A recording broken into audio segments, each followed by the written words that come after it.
mtakatifu katika jina la Yesu Kristo wa Nazareti aliye hai, ninakushukuru sana kwa ajili ya neema yako ambayo umetupa ya kuweza kukusanyika mbele ya kiti chako cha rehema kwa ajili ya kusikia neno lako Bwana. Saa hii ninakuja mbele zako nikimkaribisha Roho wako Mtakatifu ashuke mahali hapa tena Bwana. Tunapolisikia neno lako tusitoke kama tulivyoingia.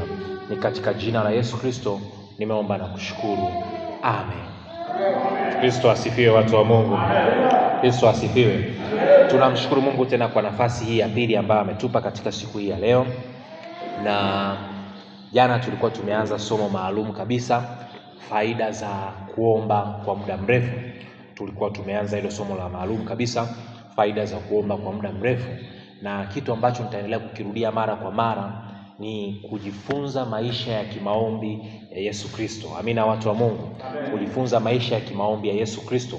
Na tulisema wazi na nitaendelea kurudia mara kwa mara mpaka hichi kitu kiingie ndani ya moyo wako, kwamba Yesu Kristo kuna saa alifundisha watu kusali, lakini kuna saa alifundisha watu kufanya maombi, na kuna saa alifundisha watu kufanya maombezi, na kuna saa zingine alifundisha hata watu kufanya dua. Kama Wakristo haitoshi peke yetu kujifunza kufanya sala. Sehemu ambapo alifundisha kufanya sala ni sehemu ambapo palikuwa na wanafunzi wengi. Watu walipokuwa wengi, anataka kuwafundisha kwa namna moja au nyingine namna ya kufanya sala. Alifundisha tu ile sala ya Baba yetu. Lakini tukiangalia maisha yake, kwa kweli tunaona Yesu hayakuwa ni maisha tu ya kusema sala ya Baba yetu. Kwa sababu alikuwa anaenda mlimani, anakesha usiku kucha. Kweli haiwezekani akaenda mlimani akakesha usiku kucha akawa anasema tu sala ile ya Baba yetu. Maana yake kuna vitu vingine vya ziada ambavyo alikuwa anavifanya. Hasa katika tulikuwa tumeweka msingi imara katika siku ya jana. Katika siku ya leo nataka tuanze kutaja faida kadha wa kadha ambazo zinakupata kama Mkristo. Tunatamani Mkristo usiwe ni mtu wa kushangaa. Nataka niliseme hili jambo kwa mara ya kwanza kabisa. Saa zingine tumekuwa tukiwaona ni watu wachache tu ambao wanaweza kuomba kwa kibiblia. Tumeona wazi kabisa angalau lisali moja mfululizo.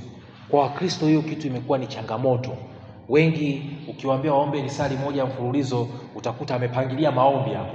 Amesema kushukuru dakika 20, dakika 10, alafu kuna kusifu kidogo nini, alafu mwisho wa siku akijumlisha zote ndio zimefika lisali moja masaa mawili. Lakini ndugu zangu, kwa hali ya uamsho ambayo inakuja hapa Tanzania, na kama nilivyosema tumezunguka makanisa mengi, tuna kitu tunakiona, ndio maana tunarudi nyumbani tukifundisha hivi vitu. Kwa hali ya uamsho ambayo inakuja Tanzania, lazima tuanze kujifunza. Hebu tukae kwa mfano katika shukrani, maombi ya shukrani, lisali zima. Hamna kwenda kwenye ajenda nyingine. Maombi ya kumtukuza Mungu, lisali nyingine. Maombi ya kuombea kitu, labda unaombea mume wako, unaombea watoto wako, unaomba kwa lisali moja masaa mawili, masaa matatu. Ni kitu ambacho natamani sana kiingie ndani yako, kwa sababu tutakapokuwa na kiu ya namna hiyo, kuna matokeo makubwa sana ambayo tutaanza kuyaona, na katika kanisa tutaanza kuyaona. Vile vitu ambavyo Wakristo wetu wanavikimbilia sana saa zingine kwenda nje, tutakuwa tumevifundisha ndani kwetu sisi. Tutaanza kuvipata kwetu sisi. Mimi nawaambia kweli watumishi tuliopo mahali hapa, hatuna haja ya kulaumu watu wanapoenda mahali pengine kupata kazi ambazo Bwana anazifanya mahali pengine kule. Unapopata nafasi ya kusikia mtumishi fulani amekuja mjini, usishie tu kushangaa. Na nitaendelea kulirudia hili sana mara kwa mara. Nenda kaangalie ibada anavyoziandaa. Nenda kaangalie jinsi ibada zinavyoandaliwa. Kama wanaandaa ibada kwa namna ile, hata wewe ukiandaa ibada kwa namna hiyo, na kuhakikishia matokeo utayaona. Kristo asifiwe, watu wa Mungu. Kwa ndicho kitu ambacho tunataka tukiona. Sasa katika siku ya leo tunataka tuangalie faida ya kwanza kabisa. Faida ya kwanza inasema inakusaidia kufanya maamuzi sahihi. Faida ya kuomba muda mrefu inakusaidia kufanya maamuzi sahihi. Inakusaidia kufanya maamuzi sahihi. Na tutasoma katika kile kitabu cha neno Luka sura ile ya 6 mstari wa 12 mpaka wa 13. Luka sura ya 6 mstari wa 12 mpaka wa 13. Luka sura ya 6 mstari wa 12 mpaka wa 13.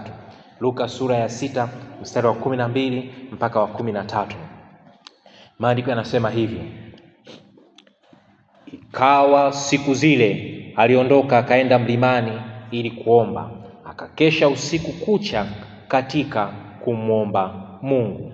Hata kulipokuwa mchana, aliwaita wanafunzi wake, akachagua 12 miongoni mwao ambao aliwaita mitume. Kristo asifiwe, watu wa Mungu. Katika mstari huu ambao tumeusoma katika hii Luka sura ya 6 mstari wa 12 mpaka wa 13, ni mstari ambao tulikuwa tunaifahamu mara kwa mara, tumeisoma mara kwa mara, lakini nataka tuangalie kitu cha msingi cha matukio ambayo yalipangiliwa mahali hapa. Tukio la kwanza ambalo tunaliona mahali hapa ni kwamba Yesu alikuwa anakusudia moyoni kuchagua watu. Amina, watu wa Mungu. Alikuwa anakusudia ndani ya moyo wake kuchagua watu ambao wataenda kufanya naye huduma. Naenda sawa sawa, wangeenda naye kufanya naye huduma.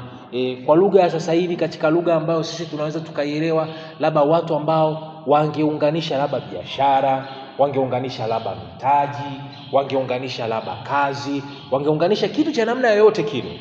Alikuwa na makusudio hayo, kwa sababu mpaka Luka sura ya 6 maana yake Yesu alikuwa ameshafanya vitu kadhaa. Ukisoma Luka sura ya 1, ya 2, ya 3, kwa hiyo kwa jinsi ya kawaida huduma ilikuwa imeanza kukua, kwa akahitaji wasaidizi.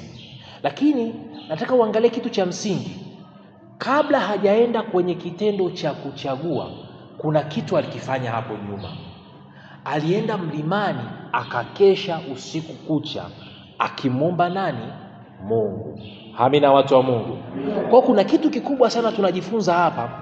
Kabla Yesu hajaingia katika maamuzi ya kufanya uchaguzi wa nani wa kushirikiana naye, wa nani wa kufanya naye kazi, alifanya maombi muda mrefu. Amina, watu Mungu. Alifanya maombi usiku kucha. Alafu kesho asubuhi kulikuwa na wanafunzi wengi, akachagua katikati yao wanafunzi 12.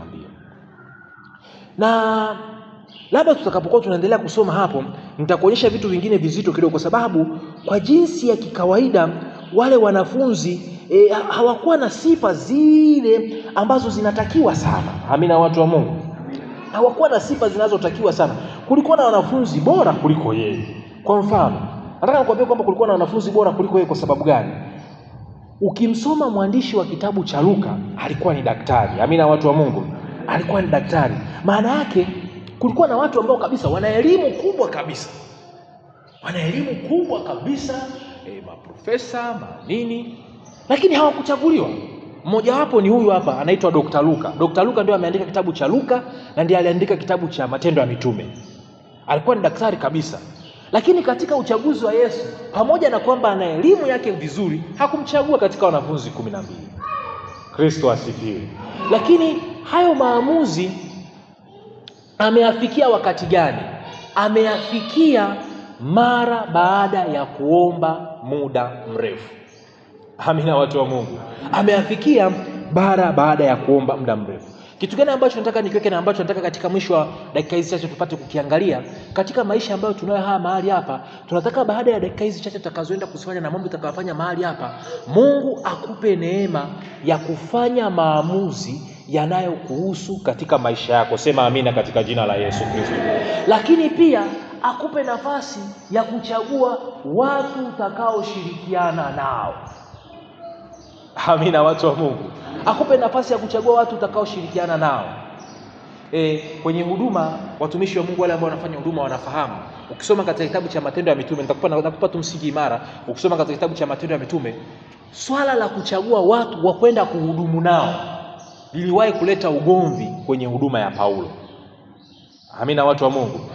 Liliwahi kuleta ugomvi. Yaani Paulo alikuwa akichagua watu wa kwenda kuhudumu nao mahali fulani, lakini kuna wanafunzi walikuwa wanapenda kwenda kuhudumu mahali mazingira ni mazuri tu. Mahali mazingira ni mazuri tu. Mahali ambapo labda ukienda, kwa sababu kuna mmoja alikataa kwenda kuhudumu kwa sababu tu kulikuwa na mbu. Kwa sababu tu ya kwenda kuwa na mbu akakataa kwenda kwenye mkutano wa kuhudumu. Na hicho kikaleta ugomvi sana. Akaleta ugomvi mpaka Paulo akagombana na wale watumishi, akamchagua mtumishi mwingine aanze kwenda naye kufanya kazi za kuhudumu. Kristo asifiwe. Hichi kitu kinaweza kikatokea kwenye huduma, kinaweza kikatokea kwenye biashara yako. Unaweza ukasema ngoja niunganishe mtaji na shoga yangu tufanye biashara. Nikaunganisha vizuri tu kabisa. Lakini kadri zinavyozidi kwenda, ghafla ukaanza kuona vikaanza kutokea vitu vingine ambavyo vinaweza vikakuletea shida. Kristo asifiwe, watu wa Mungu. Sasa nataka tuangalie hizi pointi 4 za msingi hapa ambazo zitatusaidia kwenda kwa pointi hizi za msingi. Pointi ya kwanza inasema hivi: kila mtu anahitaji kufanya maamuzi kila wakati. Kila mtu anahitaji kufanya maamuzi kila wakati. Watu wa Mungu, maisha yetu yanahitaji maamuzi. Amina, watu wa Mungu. Ulipoamka asubuhi ulifanya maamuzi kabisa leo kwamba sasa tunatofautiana. Kina mama wao huwa wanafanya maamuzi jana kwamba kesho watakunywa chai hii. Wanaume tunaamka kilichopo kwenye maamuzi ya chai huwa hatupo hapo. Sisi tunaamka kilichopo kinaenda. Lakini wamama wengi kabla ya kulala au jioni jana walifanya maamuzi kwamba kesho asubuhi tutakula nini. Amina, watu wa Mungu. Lakini ulivyokuwa unakuja kanisani ulifanya maamuzi uvae nguo ipi. Amina, watu wa Mungu. Ulifanya maamuzi, bwana kweli nahitaji nivae nguo ipi. Lakini ulipo hapa inawezekana uko mahali hapa tayari umeshafanya maamuzi jioni watu watakula nini. Tuko kwenye semina lakini kuna ambao wameshafanya jioni tutakula nini. Amina, watu wa Mungu. Halafu mwalimu najua wewe hujafanya. Wewe unasubiri tu kitakacho kukuta. Lakini nataka nikwambie hapa kanisani kuna ambao wameshafanya maamuzi. Leo pale kuna mboga fulani ilibaki na genge pale nachukua kitu fulani. Tuko wote kwenye semina lakini wengine wanaendelea kufanya maamuzi. Amina, watu wa Mungu. Wengine wanaendelea kufanya maamuzi. Kwa maisha ya maamuzi yanafanyika kila wakati. Lakini pia kuna kipindi ambacho kuna maamuzi ambayo yanagusa maisha yako.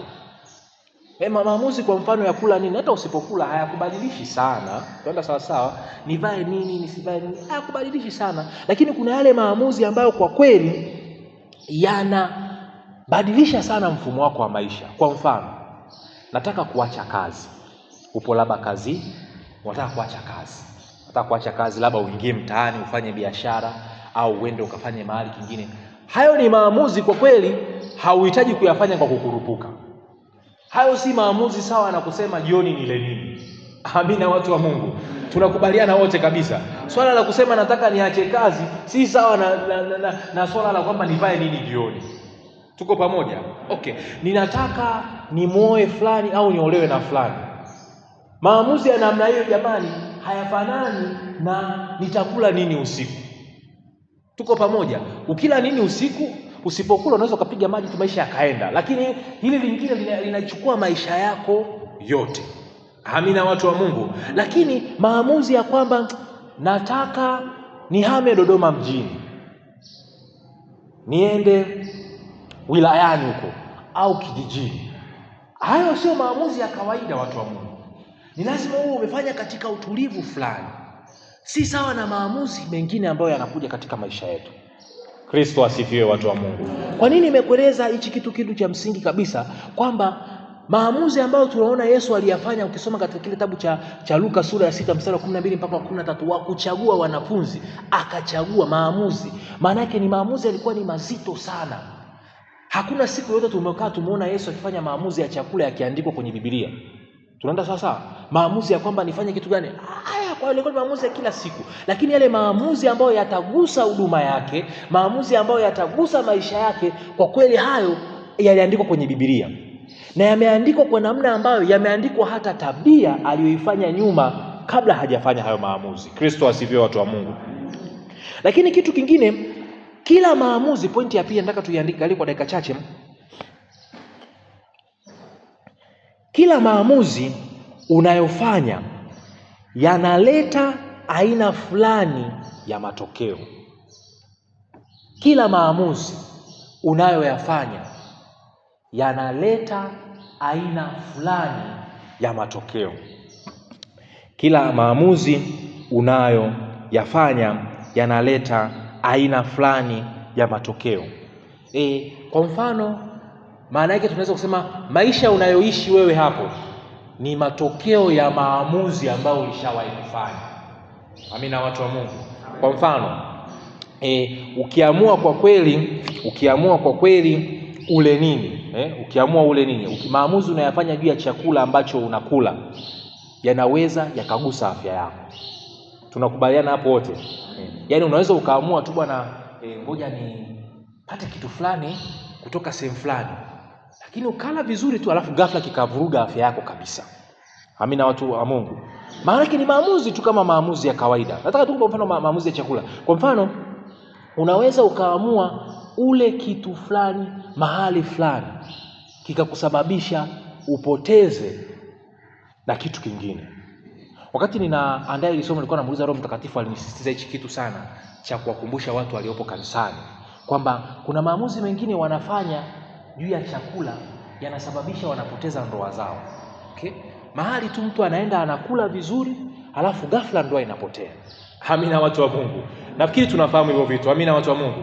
Ni maamuzi tu mtu amefanya, ameenda amekula mahali, ghafla amerudi anaona mke wake hafai. Na hawezi kutrace kwamba mahali nilipokula ndipo panaweza pakasababisha nimuone mke wangu hafai au nione mume wangu hafai.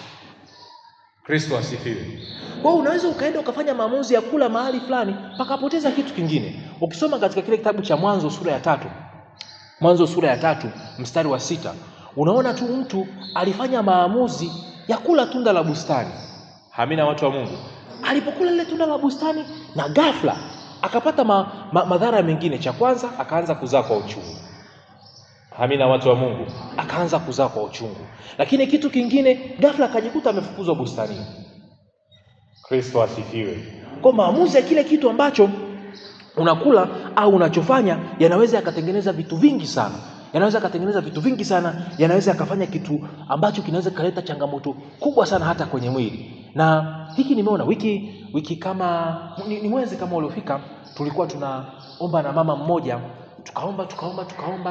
Tulipoomba nguvu za Mungu zikashuka. Halafu kwa sababu alikuja ni mgonjwa, tunaweka mikono, tunaomba naye, baadaye nguvu za giza zikalipuka ndani yake. Katika kuendelea kujiuliza zimepitia wapi ili tuweze kufunga hiyo milango, hasa haimaanishi kila mapepe anachosema ni sahihi. Amina watu wa Mungu. Lakini saa zingine tunaweza tukapata kitu cha kujifunza mahali hapo. Akasema ni kwa sababu ya chakula. Alialikwa mahali, akala mahali, yamemwingia. Yalipomwingia mpaka tunakuja kukutana naye pale alikuwa ameshamwachia ugonjwa mkubwa sana ndani ya mwili wake. Kristo asifiwe watu wa Mungu. Kwa unaweza kuona ni maamuzi tu kwamba alienda mahali akaona tu labda ni chakula cha kawaida akala, na si mtu wa kuomba, kwa sababu neno la Mungu linasema hivi, hata wakila vitu vya kufisha havitowafanyaje? Maana yake wewe ukiona vinakuzuru, kuna kitu ambacho Yesu alikuwa anafanya ukifanyi, ndio maana vinakuzuru. Yesu alikuwa anafanyaje? Alikuwa anaishi maisha ya maombi. Anawaambia wanafunzi wake ambao wanaishi nini? Maisha ya maombi. Sio tu kwamba utakula vitu vya kufisha havitokuzuru, no. Lazima una maisha fulani unayoishi kama ya Yesu. Kristo asifiwe watu wa Mungu. Kwa unaweza kufanya maamuzi tu ya vitu vingine. Lakini pia maamuzi ya kwa mfano uende kukaa mji gani. Nataka nikuonyeshe wazi uende kukaa mji gani. Kuna mtu ambaye kuna watu ambao nimeona ambao nakupa shuhuda za kweli kabisa. Walipata kazi sehemu fulani. Baada ya kupata kazi ilikuwa ni kijijini kabisa. Na maisha yao yakapiga hatua kubwa sana. Amina watu wa Mungu. Wakapiga hatua kubwa sana. Na haikuwa nyepesi sana kutoka mjini, kwa sababu tunaamini mjini kila fursa ipo. Amina watu wa Mungu. Mjini kila fursa ipo. Lakini baadaye ameenda kwenye vijiji fulani, akapata maisha, akajikuta amefika mahali pale na yeye ndio anaitwa tajiri wa mji. Tunaenda sawa. Lakini huku alikuwa anakosa hata kodi ya kulipa. Alipoenda mahali pengine amejikuta ndo tajiri wa mji. Kristo asifiwe watu wa Mungu. Mtumishi pale anafahamu, tulikuwa nafikiri mwezi uliopita kwenye kijiji fulani, tulikitazama kile kijiji. Alafu tukawasikiliza wale watu wanavyolalamika kwenye kile kijiji. Amina watu wa Mungu. Tukasikiliza wale watu wanavyolalamika kwamba hiki kijiji maisha ni magumu, tunatamani kwenda mjini. Tukawaambia, je, watu hivi mnapajua mjini kweli? Mnapajua? Kwa sababu unauliza unakuta bado wanaishi nyumba ina tiles na vioo na aluminium na nini 15,000. tunalipa kodi. Nasema my God, maisha mbona ya huku ni ya tofauti sana. Tunaenda sawa sawa. Kwa maamuzi yanaweza kufanya pia utaje. Sasa wale wakule wanangangania kuja huku, lakini siku akija wanaweza wakagundua kwamba huku ni tofauti na kule ambapo tupo. Kristo asifiwe. Kwa nini nimekueleza kitu cha namna hiyo? Kuna maamuzi ambayo lazima ufanye juhudi sana ya kuyafahamu. Unataka kubadilisha mkoa, unataka kubadilisha ni biashara gani unataka kuifanya. Si maamuzi ambayo unayafanya kivyepesi. Unataka kwenye biashara ya kilimo, unataka kuingia kwenye biashara ya mitumba, unataka kuingia kwenye biashara ya nafaka, unataka kuingia kwenye biashara ya kitu chochote, biashara ya vifaa vya ujenzi. Ni maamuzi ambayo kwa kweli lazima ndani yako yawe yamesukumwa na kitu fulani kwanza kabla hujayafanya hayo maamuzi. Kristo asifiwe, watu wa Mungu. Pointi ya 3 ambayo nataka tuiangalie ili niweze kufikisha mahali fulani pa kimaombi. Pointi ya 3 ambayo nataka tuangalie mahali hapa ni kwamba usifanye maamuzi ya hatua muhimu za kimaisha bila kuomba vya kutosha. Alafu nitakutajia hayo maeneo. Usifanye maamuzi ya hatua muhimu za kimaisha bila kumwomba Mungu vya kutosha. Luka 6 mstari wa 2, mstari wa 12 na 13 tunaona wazi kabisa Yesu kabla hajafanya maamuzi ya kuchagua nani wa kwenda naye kwenye huduma, nani wa kufanya naye biashara, nani wa kwenda kuchukua mzigo kwake, alifanya maombi ya muda mrefu. Sasa na wewe pia haikupasi kuingia tu ukafanya maamuzi bila kumwomba Mungu vya kutosha, mtu wa Mungu. Kristo asifiwe. Kwa nini? Usipomwomba Mungu vya kutosha, shetani anaweza kukudanganya. Shetani anaweza kukudanganya. Watu wa Mungu, watu wengi sana tumefanya maamuzi katika presha ya vitu vinavyoonekana. Amina, watu wa Mungu. Tumeona kabisa kwamba hiki kitu sasa hivi kinalipa hapa mjini, acha na mimi niingie huko. Tuko pamoja. Unaingia huko alafu ghafla unajikuta kumbe ni kitu ambacho kinaingiza hasara kubwa sana katika jamii. Wako watu ambao nafahamu, mtu mmoja kabisa ni story ya kweli kabisa na imetokea mahali ambapo napafahamu kabisa, na huyo mtu tunamfahamu mpaka sasa hivi anaendelea vizuri tu, tunamshukuru Mungu. Yeye alipata akiwa tu kazini, yupo kazini anafanya kazi vizuri tu kabisa, lakini akaja rafiki yake tu mzuri akamwambia, bwana tuache kazi. Amina, watu wa Mungu. Tuache kazi, kule mgodini kuna pesa nyingi sana. Na kweli akapiga mahesabu ya mshahara anaopata na dili za kule mgodini anazoenda kuzifanya, akaona kule mgodini kuna hela nyingi. Kwa akaacha kazi, akaenda mgodini, akakaa mwaka wa kwanza. Kule mgodini wanasema mgodi haujatema. Tunaenda sawa sawa. Unakaa mwaka wa pili, mgodi haujatema. Sasa ukishakaa mwaka wa pili, maisha yanaanza kubadilika tena. Hata kile kiakiba ambacho ulikuwa umekiweka nacho kinaanza kuondoka pia. Amina, watu wa Mungu. Vitu vinaanza kubadilika pia. Wakaanza kuona hali ni ngumu sana. Akakaa mwaka wa 3, mgodi haujatema. Mwaka wa 4, mgodi haujatema. Wa 5 haujatema. Wa 6 haujatema. Mwisho siku akaamua kukimbia kule. Sasa sikia, anapokimbia, kumbuka alikuwa ni kazi ya serikalini. Serikalini ukishaacha kazi, kurudi kazini tena ni shughuli. Amina, si mnafahamu watu wa Mungu? Yaani ukiwa umeingia serikalini alafu ukatoka, kurudi kule ni shughuli. Sasa angalia, ameacha kazi, angalia kilichofanyika. Akaenda kutafuta madini kule ikagoma. Ilipokuwa inagoma, vitu vikaanza kupukutika katika maisha yake. Jambo la kwanza lilopukutika, familia yake. Mke na familia wakaanza kukimbia. Sasa mambo yakaanza kuwa magumu. Wewe unaenda unakaa huko miezi 8, miezi 9, alafu unarudi bado hamna kitu. Amina, watu wa Mungu. Lakini nachotaka nikueleze, hili wazo lilitoka wapi? Alikuja tu rafiki yake, akamshauri, hiyo kazi unayofanya mbona mshahara ni mdogo? Kwa nini usije huku tufanye kitu hichi? Wameenda wamefanya kila kitu, lakini mambo hayajaenda. Kristo asifiwe, watu wa Mungu. Kristo asifiwe. Kwa shetani anaweza kabisa kudanganya watu. Na hichi nimekiona sana. Ndio maana nasisitiza sana umuhimu wa kuomba muda mrefu. Watu wengi sana wamedanganywa mno. Wamejikuta kwamba wameingia katika mahali ambapo hawakupategemea. Wako watu ambao wamedanganywa kabisa, ukiingia katika kitu hichi tunaenda kukupa kazi labda nje ya nchi. Ni kitu sahihi. Kuna kazi ambazo zinatolewa na nje ya nchi kabisa, kazi sahihi kabisa. Lakini wapo ambao wamedanganywa. Walipoenda kule wakaja wakagundua kumbe hapana, haikuwa kazi.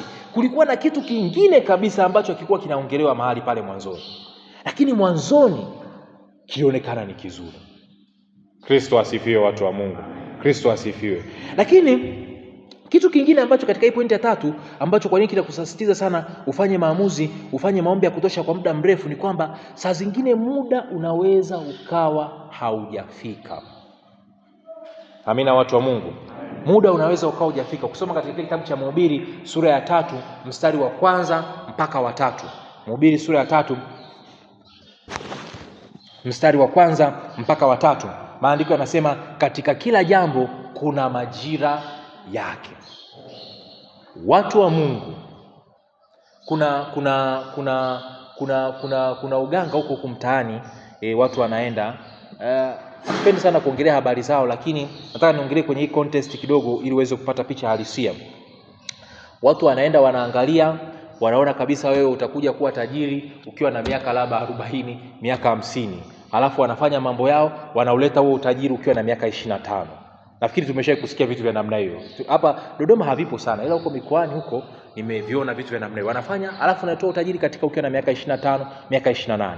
Changamoto yake ni kwamba kwa sababu ule utajiri umeletwa nje ya wakati, huyo mtu mara nyingi unakuta anakufa mapema.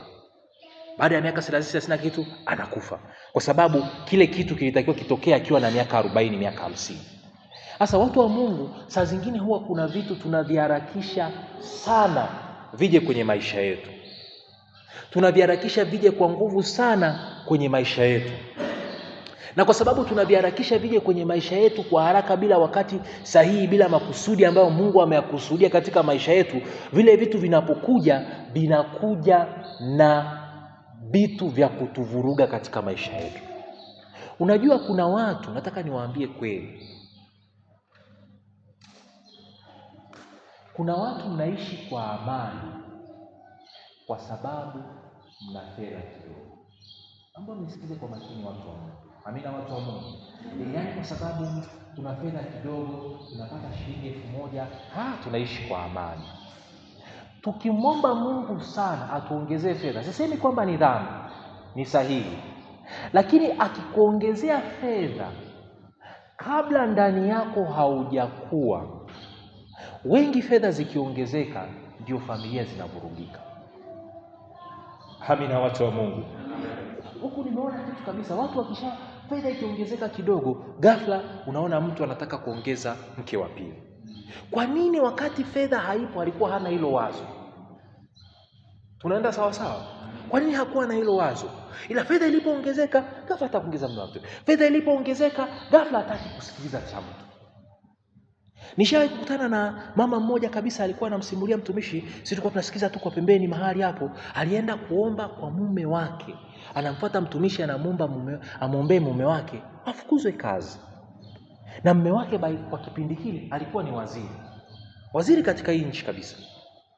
Ameenda kabisa kumfuata mtumishi, anamwambia muombe mume wangu afukuzwe kazi. Mtumishi akashindwa, jamani, waziri kabisa wa nchi unaomba afukuzwe kazi? Yule mama akaongea hoja za msingi. Sisi tulikuwa tuko pembeni tu, tumeshika tu, tunasubiri mtu akianguka tutambeba. Kwa tunasikia na sisi, kwa tunajifunza. Unaona? Mtumishi anajaribu kuitetea. Sasa wewe mama, huyu akifukuzwa kazi itakuwa, anasema mimi nina hoja za msingi. Tokea amepata huu waziri, hatukai kwa amani hapa kwenye familia. Tumeona na tabia imebadilika. Amina, watu wa Mungu. Mtumishi akajaribu kujitetea, kumwambia bwana, unajua na familia. Sema hapana, wewe omba tu. Mwisho wa siku sasa mtumishi, kwa sababu mtumishi hutaki kuomba ya kwako, unatoka kuomba yale ambayo Mungu anakuelekeza. Ndio maana Yesu saa zingine akasema sawa sawa na imani yako pokea. Na mtumishi naye akasema kwa kweli, kwa sawa sawa na imani yako Mungu akujibu. Ndugu zangu, ile wiki ilikuwa ni kipindi cha Magufuli, alitumbuliwa yule waziri kabisa. Sasa sisi tunaomba, tunajua kwa kweli hali maombi ya mke wake. Yule mume analalamika tu, inawezekana nimeonewa. Hapana. Lakini mke wake alienda akaomba. Akasema tokea maongezeko yametokea kwenye familia haina amani. Kristo asifiwe. Baadaye akaulizwa habari, sasa hivi nimeona amepewa kazi ambayo haimpi kuzunguka nchi nzima. Amepewa kazi ya kukaa eneo moja tu ambalo anaweza akakaa akatulia na mambo yakaenda vizuri. Kwa nini nachotaka nikueleze? Kuna vitu ambavyo usipokuwa vizuri, usipokuwa umekuwa vizuri katika kuvipokea, vikija kwenye maisha yako vinaweza vikakuvuruga. Vinaweza vikakuvuruga kabisa. Nimeona watu ambao wamevurugikiwa kwa sababu ya baraka, sio laana. Baraka tu imeongezeka kwenye maisha yao, vitu fulani vimeanza kubadilika. Baraka tu ya namna fulani imeongezeka. Kwa ndio maana saa zingine Mungu anazipa hizo baraka muda.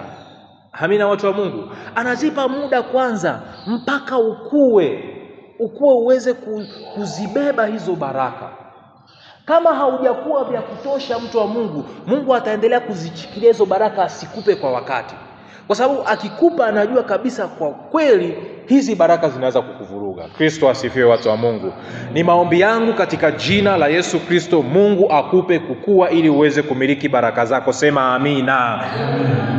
Kwa hiyo tunachotamani, mtu wa Mungu, uweze kupata kufahamu shetani anaweza akavuruga baraka zako, lakini pia Mungu anaweza akazichelewesha. Sasa pointi ya 4 ambayo ndio pointi ambayo nataka tuiangalie. Pointi ya 4 ambayo nataka tuiangalie, baadhi ya maamuzi ambayo unatakiwa kufanya baada ya kufanya maombi ya kutosha. Tumesoma katika kile kitabu cha Luka sura ya 12 mpaka 13, baadhi ya maamuzi ambayo unatakiwa kufanya baada ya maombi ya kutosha. Amuzi la kwanza kabisa ni watu wa kushirikiana nao. Watu wa Mungu, ukienda kwa akili za kawaida, kuna watu hautoweza kushirikiana nao. Amina, watu wa Mungu. Kuna watu hautoweza kufanya nao biashara ukienda kwa akili za kawaida. Sasa ukisoma hii Luka 6 kuanzia mstari wa 12 mpaka wa 15 na kuendelea, utaona Yesu akifanya uchaguzi wa wanafunzi wake. Sasa katika wanafunzi ambao amewachagua, kama si maombi, Yesu angeenda kuchagua watu kanisani. Nataka uangalie jambo la ajabu, katika wanafunzi wote hawakuwa kanisani. Tunapata picha watu wa Mungu. Ameenda kutafuta watu huko mtaani kabisa, sema jamani, nyinyi ndio wanafunzi wangu. Tungetegemea huyu ndio Yesu ametoka mbinguni, anafahamu mambo ya Biblia vizuri, anafahamu neno vizuri, watu wa kushirikiana nao kawatafute hekaluni. Lakini baada ya kufanya maombi muda mrefu, anaenda kutafuta wavuvi wa samaki. Tunaenda sawa sawa. Anamkuta mtu mwingine ni mtoza ushuru, anamchukua huyo. Anaenda anakuta mtu mwingine ni mjanja, anajua biashara, anajua nini, anaitwa Yuda, anamchukua huyo. Lakini unajua Yesu, mpaka unafika mwanafunzi wa 12, mbona hautazami hekaluni? Anasema, Bwana, maombi, kuna kitu ambacho mimi nakiona. Hawa wa hekaluni hawawezi kufa kwa ajili yangu. Kwa sababu wote aliowachagua, ukifuatilia mwisho wao, hasa wanafunzi 11 wa mwanzo kasoro Yuda, wote walikufa kwa ajili ya Kristo. Walikuwa wako tayari kuchinjwa kwa ajili ya Kristo. Lakini kule kanisani, kule hekaluni, yumkini wangekosekana watu wa namna hiyo. Kristo asifiwe, watu wa Mungu. Kristo asifiwe, watu wa Mungu. Sasa kitu gani ambacho unakiona? Ukiomba kwa muda mrefu, Mungu anaweza kukupa kushirikiana na watu ambao saa zingine sio hadhi yako. Amina, watu wa Mungu. Si unajitazama unasema, kwa kweli mimi sasa hivi hadhi imepanda kidogo, si ndio? Lakini ukiomba muda mrefu, Mungu anaweza akaweka ndani ya moyo wako uende kushirikiana na watu ambao wako chini ya hadhi yako.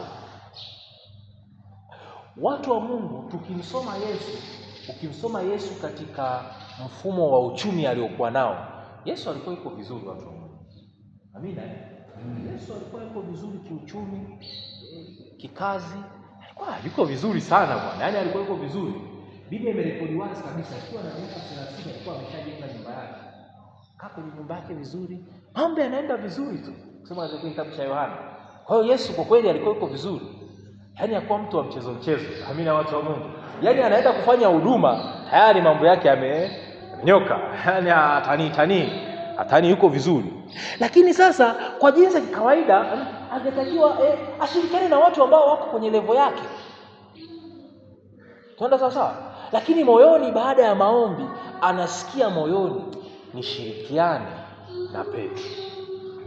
Petro ambaye alikuwa mvuvi, ambaye ukisoma vizuri Petro alikuwa na changamoto nyingi kidogo za kiuchumi na nini na mambo mengine. Ukisoma historia sehemu zingine wameonyesha mpaka Petro alikuwa na changamoto za kodi. Yaani Petro alikuwa na mambo mengi kwa kweli. Lakini Yesu ndo anapata moyoni amani kushirikiana na mtu wa namna hii. Kristo asifiwe, watu wa Mungu. Lakini pia inaweza saa zingine maombi ya muda mrefu yanaweza kukupa kushirikiana na watu ambao ni wa hadhi ya juu sana kwako. Watu wa kwanza ni wa hadhi ya chini yako, lakini watu wanaofuatia ni watu wa hadhi ya juu sana kwako. Sasa kwa mfano Yesu katika wanafunzi wake utamwona kulikuwa na mwanafunzi mmoja anaitwa Mathayo. Mathayo jamani, yule alikuwa mtoza ushuru. Katika lugha yetu sasa alikuwa ni afisa wa TRA. Tunaenda sawa sawa? Ila Mathayo kwa kweli mpigie makofi jamani. Aliacha kazi TRA kwenda kumtumikia Yesu. Asante watu wa Mungu. Kwa sababu tunaposoma utoza ushuru tunaweza tusielewe. Na utoza ushuru wa Mathayo ulikuwa ni wa kiwango kile cha juu kwa sababu ndo alikuwa mkuu katika ile eneo la Wayahudi. Maana yake ndo alikuwa kama kwa hapa Dodoma useme ndo manager mkuu. Aache mshahara ule wa mamilioni kabisa amfuate Yesu. Sasa kufanya kitu cha namna hiyo jamani, lazima ni maombi ya muda mrefu. Amina watu wa Mungu. Lazima ni maombi ya muda mrefu. Ndio maana saa zingine tulikuwa sehemu fulani nilikuwa nawaeleza wale wa kina mama fulani wameokoka lakini wanatembeza biashara zao. Unajua wale wanaotembeza biashara zao maofisini manini. Wakawa wanaeleza kwamba tunapata changamoto sana tukienda ofisi fulani ya yule bosi, anatufukuza nini, anatuona kama hatufanye. Sasa tunafanya kazi tunajituma. Nikamwambia haina shida. Kwa kweli mnafanya kazi halali na tunahitaji kuanza maombi kwa ajili ya kumwomba Mungu kibali. Kwa hiyo tukawa tunaanza yale maombi ya kumwomba Mungu kibali, lakini hatuombi kwa dakika 2. Tunaenda sawa sawa. Hebu tunasema leo kwa ndo mara ya kwanza twende dakika 30 mfululizo tunaomba kibali tu. Alafu kesho twende kazini. Wale wakina mama wakaanza kueleza tulipofanya maombi siku ya kwanza, siku ya pili, ghafla wakaanza kushangaa yule bosi mwenyewe anawaita. Hivi mnafanya biashara gani? Inamaanisha siku zote walipokuwa wakienda hiyo ofisi alikuwa haoni biashara. Amina watu wa Mungu. Alikuwa anaona tu ni wasumbufu wanakuja kwenye hiyo ofisi yangu. Lakini baada ya kufanya maombi kwa muda mrefu, ghafla akaanza kuona wana biashara fulani. Na nataka nikwambie bosi yule kabla hajahamishwa hapa Dodoma aliwaongezea na mtaji wa biashara. Kitu gani ambacho tunarudi kwenye kile kitu point ambacho Yesu anasema inakusaidia pia kushirikiana na watu ambao wamekuzidi sana. Watu wa Mungu, unahitaji watu walioko chini yako, lakini pia unahitaji watu walioko juu yako. Amina watu wa Mungu. Watu walioko juu yako ndio wanaweza wakakuvuta kirahisi. Amina watu wa Mungu. Wakakuvuta kirahisi, wanaweza wakakunyanyua kirahisi. Lakini hao watu kupata mioyo yao huwa ni kazi sana. Watu wa Mungu, ukiangalia Mathayo alivyoitwa. Mimi nawaambia kabisa tukipata nafasi ya kuja kusoma Mathayo ambao ndio afisa wa TRA. Yaani Yesu tu alifika akamtazama, nifuate. Jamaa akaacha kila kitu. Sio rahisi kivyo unavyofikiri. Lazima kulikuwa na nguvu ya maombi ilikuwa nyuma inamsukuma. Ndio maana akaacha kila kitu akamfuata Yesu. Kristo asifiwe watu wa Mungu. Kwa hiyo inakusaidia sana kushirikiana na watu ambao wanakuja. Lakini kitu kingine, maombi ya muda mrefu inakupa kuvumilia watu. Ukiwa mtu wa kuomba muda mrefu, kuna watu kabla ya kusema kila mtu aanze 50 zake, itakupa nafasi ya kuwavumilia. Amina watu wa Mungu. Mimi naomba niwaulize swali jamani. Hivi unafikiri Yesu alikuwa ajui kwamba Yuda ni mpiga dili? Alikuwa anajua. Na alikuwa anajua kabisa mtu mwaminifu kuliko wote hapa kwenye kundi langu ni Yohana. Naomba unisikize kwa makini. Hiki naomba kanisa mnisikize kwa makini. Sema amina watu wa Mungu. Mtu mwaminifu kuliko wote katika kundi lake ni Yohana labda na Petro, kwa sababu Yohana alikuwa anapenda sana na Yesu. Alafu na Petro. Lakini ilipofika kwenye swala la kuamini kwenye hela, hamwamini Yohana. Hamwamini Petro, ambaye ni mwaminifu kweli, ni mchangamfu kweli kwenye vipindi vya ibada wa kwanza kabisa. Haamini. Ameenda kutafuta huyu mtu anaonekana ni mpiga dili kabisa huyu, kwa sababu Yuda alikuwa anaiona hela haraka. Siku moja mwanamke amekuja, amevunja chupa pale, kapaka mafuta miguu ya Yesu. Yuda akapiga mahesabuni, mshahara wa mwaka mzima huu unachezewa mahali hapa. Yuda alikuwa anaona haraka sana hivyo vitu, lakini Yesu hakumfukuza kwenye kazi ya uasili. Na katika huduma ya Yesu utashangaa kitu kimoja. Hakuna, ni sehemu moja tu walipungukiwa. Sehemu alitakuwa walipe kodi. Sehemu moja tu. Maeneo yote huduma ilikuwa inatosheleza. Kristo asifiwe watu wa Mungu. Maana yake Yuda pamoja na kwamba alikuwa anapiga dili, anapiga mishemishe kwenye hela za Yesu, lakini mahesabu yalikuwa yana balance.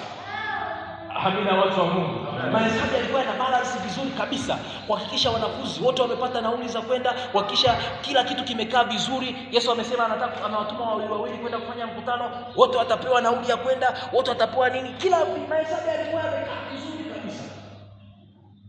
Na unajua hata Yuda kwa nini amsaliti Yesu? Inaonekana alikuwa anataka kupiga dili nyingine, ndio maana akamsaliti Yesu. Lakini katika mambo hayo yote Yesu hakutaka kumfukuza kazi. Amina watu wa Mungu. Unajua kuna watu kwa kweli wanaonekanaga ni wabaya sana, lakini Mungu ndo anawaamini hao kwenye maisha yao. Amina watu wa Mungu. Kuna watu kwa kweli wanaonekana ni wabaya sana, lakini Mungu kwa kweli ndo anataka hao watu wakae na wewe. Kwa nini? Kwa sababu hao kuna kitu ambacho wanacho cha faida. Hatuko na hali hapa kujifunza kuhusu swala la uchumi. Unajua Biblia inavyotazama uaminifu ni tofauti na sisi tunavyotazama uaminifu. Kuna uaminifu ambao ni wa kutunza kitu kisipotee, lakini kuna uaminifu wa kuzalisha. Yuda alikuwa mwaminifu wa kuzalisha.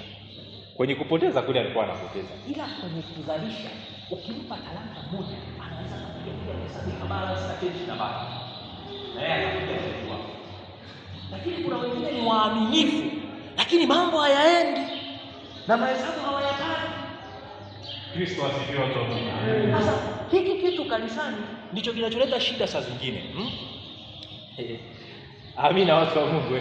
Kinaleta shida kwa sababu kwenye kamati zingine tunaangalia kiroho cha mtu, tunaangalia kiroho cha mtu, tunaangalia kiroho cha mtu, tunaangalia kiroho cha mtu, tunaangalia kiroho cha mtu. Hii kamati fulani ameokoka tumpe, hii ameokoka tumpe, hii ameokoka tumpe. Hii ya fedha hivi ikitokea zimepotea anaweza kulipa, hatuangalie kama ameokoka kwanza. Kristo asifiwe watu wa Mungu. Unafikiri kwa nini tunaangalia kitu cha namna hiyo kwanza? Kwa sababu tunaangalia uaminifu wa kuzalisha. Jamani, hiyo ni principle ilianzia kwa Yesu mwenyewe. Na hapo ndipo watu kanisani wanaumia. Jamani, huyu amechaguliwa hata hajaokoka. Lakini tunataka nikwambie Yuda alikuwa na matukio mengi na bado alikuwa ni mwasili wa huduma ya Yesu Kristo. Kristo asifiwe. Sasa kitu gani kilimpa Yesu kushirikiana naye kwa muda mrefu? Ni maombi. Yakamsaidia kwamba pamoja na madhaifu aliyokuwa nayo Yuda, lakini huyu Bwana kwenye kupiga mahesabu ya huduma yako ikaje, yuko vizuri. Wengine hawako vizuri kwa namna hiyo. Hata kama unaona wana neema kubwa kama Petro, wana shughuli kubwa kama Petro, wana upako mkubwa kama Petro, wanafanya vitu vizuri kama Petro, lakini kwa kweli kwenye swala la hela hawapo vizuri kinamna hiyo. Wanaweza wakaivuruga hii huduma. Acha tuende na huyu tu, yumkini kuna siku atabadilika. Sasa katika maisha watu wa Mungu, usifukuze kila mtu anayekuja maishani mwako. Amina watu wa Mungu.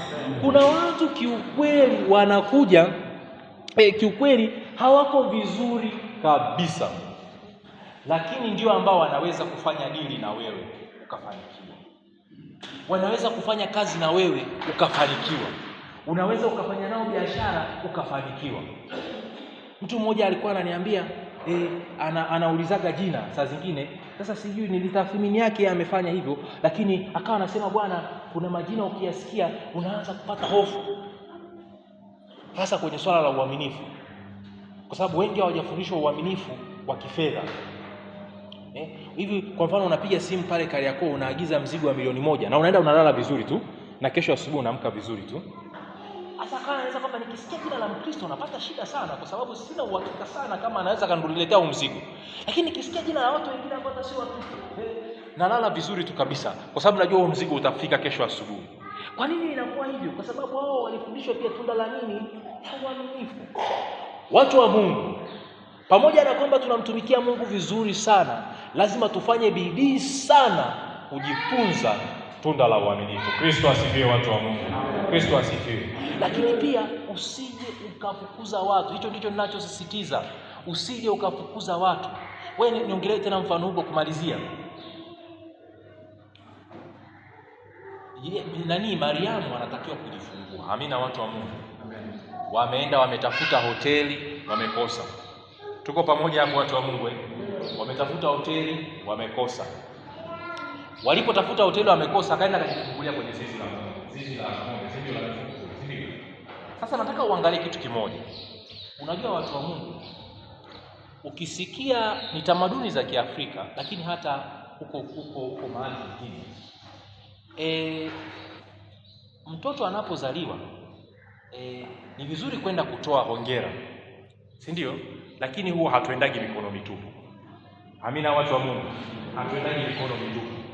Sasa nataka uangalie kwenye kuzaliwa kwa Yesu, kuna kundi lilienda mikono mitupu na kuna kundi lilienda na zawadi.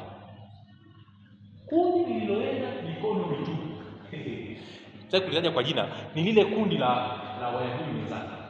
Wale walikuwa ni wachungaji, wanachunga ng'ombe, wanachunga tu kule kondoo. Malaika akawatokea, amezaliwa. Hao wakafurahi, wakaenda, tumemwona, wakasujudu, wakaondoka. Hawakuacha hata chochote. Sio dhambi kutokuacha watu wa Mungu. Amina. Lakini nataka nikwambie, kuna kundi linaitwa mamajusi. Sinaelewa. Mamajusi ni watu wasoma nyota. Wale wasoma nyota baadaye hawatumii Mungu wetu kusoma nyota. Wanasazama nyota, wanaweza kuongeza nyota za namna gani? Sheki wao walipoenda kumuona Yesu, angalia kitu walichobeba. Walibeba dhahabu, uvumba na maji.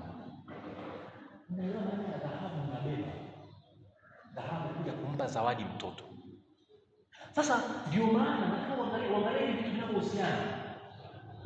Siku malaika anamfuata Yusufu, anamwambia toroka hapa uende Misri, mtoto anataka kuuawa. Yusufu tayari alikuwa ana nauli. Angalia hiyo nauli ameipata wapi? Kwa sababu Yusufu hakumbishia malaika, ameipata kwenye zile zawadi za mtoto. Maana yake alipewa pesa nyingi sana ya kutosha kujichukua yeye, Mariamu pamoja na mtoto na kwenda kuanza maisha wapi? Misri. Kama angekuwa hana pesa ya kutosha, angemwambia malaika, sina hela, ningeenda wapi? Sina maisha ya kutosha. Lakini zile zawadi ambazo ameletewa, angalia, na watu ambao si waamini, watu korofi kabisa, unaona yani majinga kabisa, cheki zawadi walizoleta ndizo zilimsaidia akapata pesa ya kutosha, akaenda akaanza maisha. Kristo asifiwe, watu wa Mungu. What if Yusufu angesema, ninyi shindo kwa jina la Yesu mnaleta zawadi gani hapa kwa Yesu? Angefika muda malaika anamwambia kimbia, angekuwa hana hela. Na watu wa Mungu, kuna watu wengi tumefukuza aina fulani ya watu kwenye maisha yetu, ambao hawa watu pamoja na kwamba ni imani zingine, pamoja na kwamba hatuamini sawa kile kitu ambacho wanakifanya, lakini wana kitu cha kutusaidia. Na kwa sababu tumewafukuza, matatizo yanapokuja unakuta hatuna pa kukimbilia. Yusufu alipopatwa na matatizo, narudia tena hapo, pesa alizotumia zilikuwa zimetoka kwa mamajusi, kwa sababu mamajusi walikuwa wameacha dhahabu, vumba na maneno. Kristo asifiwe, watu wa Mungu. Kristo asifiwe. Kwa ni maombi yangu mara kwa mara, mtu wa Mungu, maombi yangu mara kwa mara, mtu wa Mungu, Mungu akupe macho kwa kweli, akupe macho ya kutambua hawa watu kwa kweli. Na utawatambuaje? Ni baada ya maombi ya muda mrefu. Ndio maana saa zingine ukikaa katika maombi ya muda mrefu, watu wengine wote wanaweza wakamchukia mtu fulani. Unaweza ukasema kwa kweli hapana, huyu mtu hapana, hebu tumpe muda kidogo. hebu tumpe muda kidogo, hebu tumpe muda kidogo, hebu tumpe muda. Watu wengine wote wanaweza wakawa wamemkasirikia pamoja na kwamba amefanya dhambi, amefanya kituko cha ajabu, lakini wewe moyoni baada ya mambo unasikia hebu tumpe muda kidogo. Kwa nini? Unapofanya vile mara kwa mara unaweza kukuta ndiye mkombozi wako. Watu wa Mungu, sina muda wa kuja kufundisha vitu vilivyopo kwenye Biblia vya kiuchumi, lakini nataka nikueleze kitu kimoja. Vitu vingi vya kiuchumi vimefungwa sana na jamii ya watu wasioamini. Amina, watu wa Mungu. Vimefungwa sana na jamii ya watu wasioamini. Kwa hiyo ni vizuri sana uwe makini sana wewe unavyoshirikiana nao. Usije Biblia amesema msifungwe nira na wale wasioamini kwa jinsi isivyo sawa sawa. Maana yake kuna namna ya kuitengeneza hiyo nira iwe sawa sawa. Tunaenda sawa sawa. Yaani usifungwe kwa namna unaweza kukaa kwa hekima nao. Ibrahim alipopata changamoto ya kiuchumi, alienda kwa watu wanaabudu Mungu huko. Amina, watu wa Mungu. Amina, watu wa Mungu. Ndio walikuwa uchumi wao. Hawakumfundisha kuabudu ile miungu, lakini walikuwa na uchumi fulani. Alipofanya nao kazi kidogo, akaweza kuchukua hela zao zote. Kristo asifiwe. Usitenge. Ndio maana nakwambia kuna watu unaweza ukaona kabisa kwa kweli hawa baada ya kuomba muda mrefu Mungu anakupa nafasi ya kushirikiana na mtu fulani ambaye kwa jinsi ya kawaida kabisa unaona huyu hafai. Usikimbie. Kuna kitu Mungu anataka. Kristo asifiwe, watu wa Mungu. Mpigie Yesu makofi, watu wa Mungu.